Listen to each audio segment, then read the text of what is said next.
Today we're doing a deep dive into a set of guidelines with a title that, honestly, it sounds more like a thriller than a safety manual. Smoke has no That's address. a striking title. It really is. And it just perfectly frames this reality of Oregon wildfires because Ah, we tend to think of fire as a problem for, people deep in the woods. right, out there. But the data in these sources is so clear. That risk, it doesn't stop at the city limit sign. It absolutely doesn't. And that's really the mission of this deep dive today. Mm. We aren't here to doom scroll through fire statistics. No. We're looking for what the authors call actionable calm.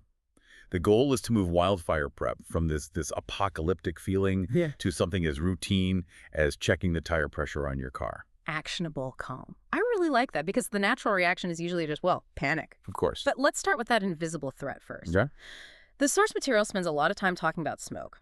It argues that for most of us, the fire isn't even the primary danger. It's the air. Right. I mean, you could be 50, 60 miles from the nearest flame and still be in what's effectively a hazardous zone. Wow. The sources focus heavily on the fine particulate matter. This stuff, it bypasses your body's natural defenses, gets deep into your lungs.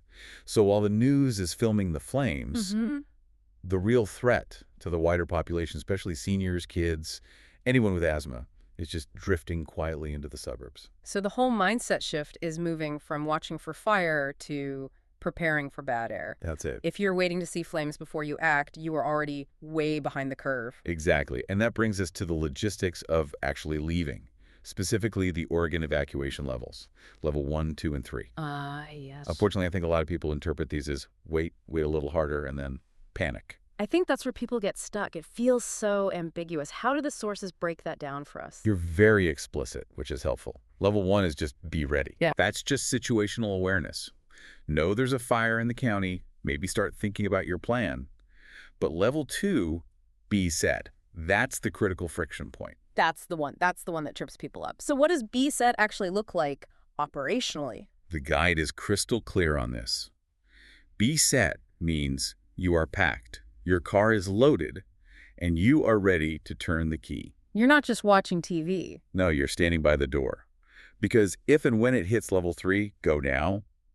Emergency services aren't asking anymore. They are telling you to leave. And they might not be able to help you if you wait. They won't have the resources. So level 2 isn't a suggestion. It's the loading phase. Right. If you wait for level 3 to start packing, You become part of the problem. you're the traffic jam that's blocking the fire trucks. Precisely. And that leads right into the toolkit. You can't pack effectively if you haven't built that go bag way ahead of time. But beyond the bag, there's a really fascinating concept in here called the clean air room. I flagged that too. It sounds really sophisticated, but the way they describe it, it's actually pretty simple. It is. It's very DIY. Yeah. The idea is to pick one room in your house, usually a bedroom, and you seal off the windows and vents as best you can. You put a portable air cleaner or HEPA filter in there. It becomes your sanctuary. So when the AQI, the air quality index, spikes outside, you can retreat to this one room. So you can breathe clean air without having to evacuate the entire county. Exactly. If the fire risk itself is still low, it's like building a little airlock in your own home. Speaking of the AQI, the source also mentions that we need to stop doom scrolling social media for our updates. Oh, yes. The algorithms prioritize engagement, not your safety. The single most actionable tip in this entire deep dive might be this one. Sign up for your local county emergency alerts. The push notifications. Those push notifications. They're the only reliable way to know when that level 1 officially shifts to a level 2. So don't let a viral tweet be your emergency broadcast system. Please don't. So if we zoom out a bit, this isn't just about self-preservation, is it? There's a strong argument in the text that being prepared is actually a community service. It really is. It's like the herd immunity of disaster response. If you're prepared and you leave early at level 2 or immediately at level 3, you clear the road. You're out of the way. You reduce the load on 911 dispatchers. You let firefighters focus on the people who couldn't prepare. By saving yourself efficiently, you are actually helping to save your neighbor. That completely redefines the whole concept. You aren't just prepping for you, you're prepping for the entire system. You are. I want to leave everyone with the line from the source that it really stuck with me.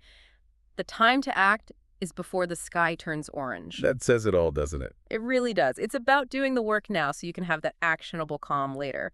Thanks so much for helping us unpack this one. My pleasure. Stay safe out there.